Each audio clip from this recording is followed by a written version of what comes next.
Hi గారు, welcome to our channel. ప్రస్తుతం మనతో పాటు దాము బాలాజీ గారు సీనియర్ జర్నలిస్ట్ ఉన్నారు. వారితో ఒకసారి మాట్లాడదాం. సార్ నమస్కారం సార్. నమస్తే. సార్ మహారాష్ట్రలో మొన్నే ఎలక్షన్స్ అయిపోయాయి సార్. ఇప్పుడు కొన్ని చోట్ల బ్యాలెట్‌తో రీకండక్ట్ చేస్తున్నారు సార్ ఎలక్షన్స్‌ని. ఎందుకు అంటే ఈవీఎం ట్యాంపరింగ్ జరిగిందని ఆరోపణలు వచ్చిన నేపథ్యంలో ఈ విధంగా చేస్తున్నారని చెప్పేసి వార్తలు వస్తున్నాయి సార్.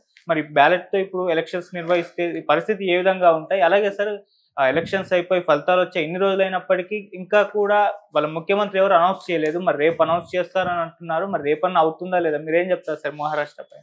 ఈవీఎంల మీద ఎప్పటి నుంచో కూడా అనుమానాలు అయితే ఉన్నాయి. గతంలో కూడా చంద్రబాబు లాంటి వాళ్ళు కూడా ఈవీఎంల వల్లనే జగన్ ఈ స్థాయిలో గెలిచాడనేది కూడా ఆయన చెప్పాడు. అవును. సో ఆ తర్వాత ఆయన ఇప్పుడు గెలిచిన తర్వాత జగన్ చెప్తున్నాడు అలాగే.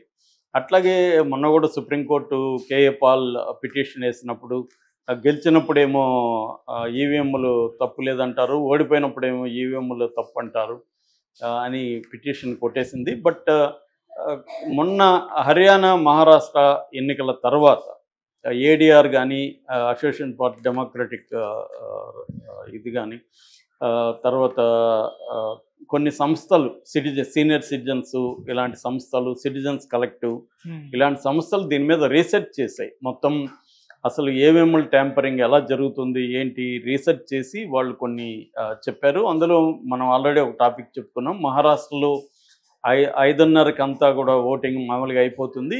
కానీ క్యూలో ఉన్నారు కాబట్టి వాళ్ళని 11:30 వరకు అలో చేశారు.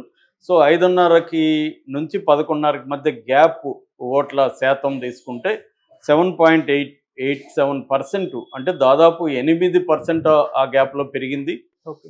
ఓవరాల్ ఇది తీసుకుంటే 76 లక్షల ఓట్లు అక్కడ పెరిగింది. అది ప్రాక్టికల్గా సాధ్యం కాదు. ఎందుకంటే క్యూలో 1000 మంది ఆ టైంకి ఉన్నా కూడా 1000 మందికి 6 గంటలు 7 గంటలు పడుతుంది. 6 గంటలు 7 గంటలు వేయలేరు. ఎందుకంటే ఒక మనిషికి 1 మినిట్ వేసుకున్నా కూడా అది 16 గంటల వరకు వెళ్తుంది.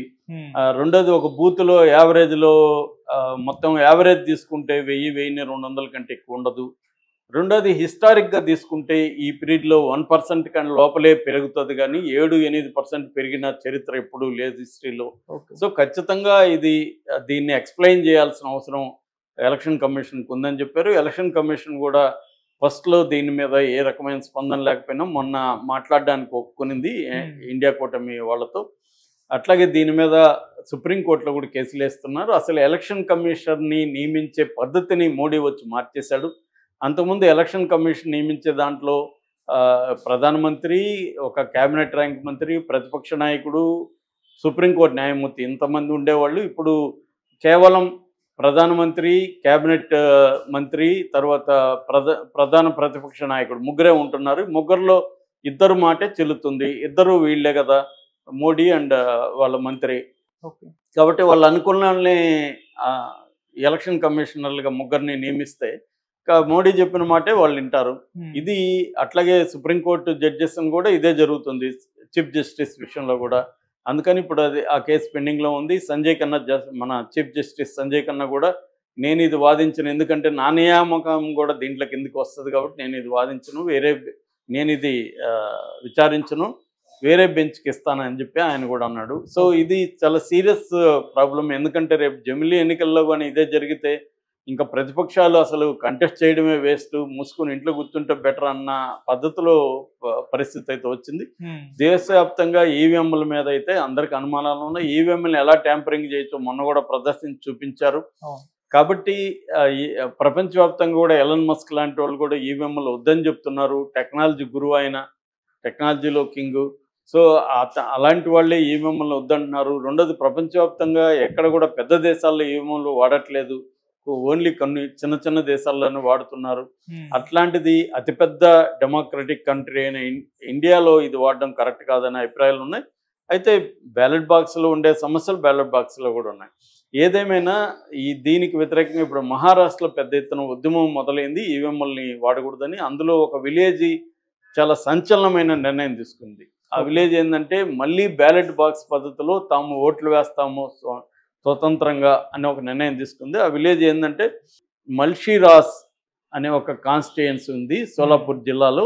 ఈ మల్షీరాస్ కాన్స్టిట్యున్సీలో మర్కర్వాడి అనే ఒక గ్రామం ఉంది. ఆ గ్రామంలో 2000 ఓట్లు ఉన్నాయి. మొన్న ఎలక్షన్లో 1900 ఓట్లు పోలయ్యాయి. అందులో సిట్టింగ్ ఎమ్మెల్యే రామ్ సత్పుతే అనే సిట్టింగ్ ఎమ్మెల్యే బీజేపీ, ఆయనకు పోటీగా ఉత్తమరావు జన్కడ్ అని మహారాష్ట్ర మహా వికాస్ అగాడి అంటే ఇండియా కూటమి తరపున ఉత్తమరావు అని ఆయన అక్కడ నిలబడ్డాడు. మామూలుగా అయితే ఆ విలేజ్ అంతా కూడా ఉత్తమరావు కులం విలేజ్ అనమాట. దన్కడ్ అనే ఒక కులం ఉంటుంది, ధన్కాడ్ అని అంటారు అనమాట. ఆ కులానికి సంబంధించిన వాళ్ళు జనరల్గా అయితే ఆల్మోస్ట్ 95% ఆయనకే పడాలి ఓట్లు. కానీ ఈసారి ఏమైందంటే ఆయనకి 95% పడలేదు. ఓన్లీ 1003 ఓట్లు మాత్రం ఆయనకు వచ్చాయి. 843 ఓట్లు బీజేపీ అభ్యర్థి రామ్ సత్పుతేకి పడ్డాయి. ఇది వాళ్ళు షాక్ అయ్యారు.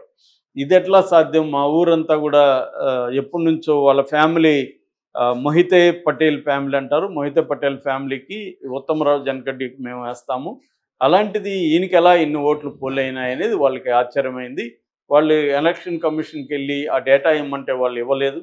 దాంతో వాళ్ళు ఏం నిర్ణయం తీసుకున్నారంటే ఈసారి బ్యాలెట్ బాక్స్ పద్ధతిలో రీఎలక్షన్ చేద్దామని నిర్ణయించుకున్నాడు. తహసీల్దార్ని కలిసి అడిగారు, మీరు కండక్ట్ చేయండి, మీ గవర్నమెంట్ ఆఫీసులను పెట్టండి అంటే వాళ్ళు దానికి ఒప్పుకోలేదు. ఒకసారి ఎలక్షన్లు చట్టబద్ధంగా జరిగినాక రీఎలక్షన్ అనేది ఎలక్షన్ కమిషన్ తీసుకోవాల్సిన నిర్ణయము. ఎలక్షన్ కమిషన్ తీసుకోకుండా మేము ఆ నిర్ణయం తీసుకోలేము, మేము మీకు మా అధికారులని ప్రొవైడ్ చేయలేమని వాళ్ళు రిజెక్ట్ చేశారు. దాంతో వీళ్ళు వచ్చి వీళ్ళే ఎలక్షన్ కమిషన్ డ్యూటీస్ అంతా కూడా వీళ్ళే ప్లాన్ చేసుకొని వీళ్ళే బ్యాలెట్లని అందరి పేర్లు ముద్రించి మళ్ళీ ఎలక్షన్లకు సిద్ధమైపోయారు.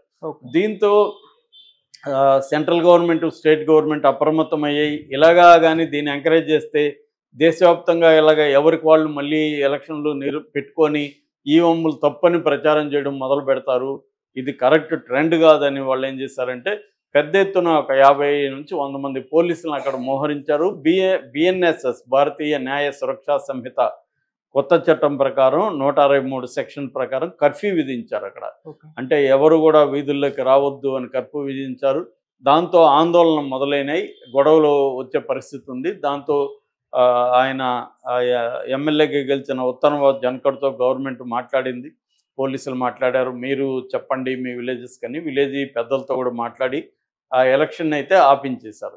కానీ ఇది దేశవ్యాప్తంగా ప్రపంచవ్యాప్తంగా చర్చలోకి వచ్చింది. అంటే ఒక గ్రామం తమ ఓట్లు కరెక్ట్గా పోల్ అవ్వలేదు అని గ్రామమే డిసైడ్ అయ్యి మళ్ళీ ఎన్నికలకు కానీ జరిపించునుంటే నిజానికి వీళ్ళకి భయం లేకపోతే ఎందుకు జరిపించుండ్రు అన్న చర్చ కూడా వస్తుంది. నిజానికి ఇక్కడ మాల్ ప్రాక్టీస్ జరగకపోతే వాళ్ళు వేసుకొని చూస్తే తెలుస్తుంది కదా, మీకెందుకు భయం అంటేనే అర్థం ఏంటి, క్లియర్గా ఇక్కడ ఈవీఎంఎల్ ట్యాంపరింగ్ అనేది ఈ విలేజ్లో కూడా జరిగింది, అందుకని వీళ్ళు భయపడుతున్నారు అనేది ఇప్పుడు ప్రూవ్ అయింది. అంటే ఈ విలేజర్స్ వాళ్ళు అనుకున్నట్టుగా బ్యాలెట్ దీంట్లో రీఎలక్షన్ చేయలేకపోయినా వీళ్ళు ఇంపార్టెంట్ విషయాన్ని అయితే దేశవ్యాప్తంగా చర్చలోకి తీసుకురాగలిగినారు. ఇది ఇప్పుడు దీనివల్ల దేశవ్యాప్తంగా కూడా ఇలాంటి ట్రెండ్ జరిగే అవకాశం మనకు కనిపిస్తుంది.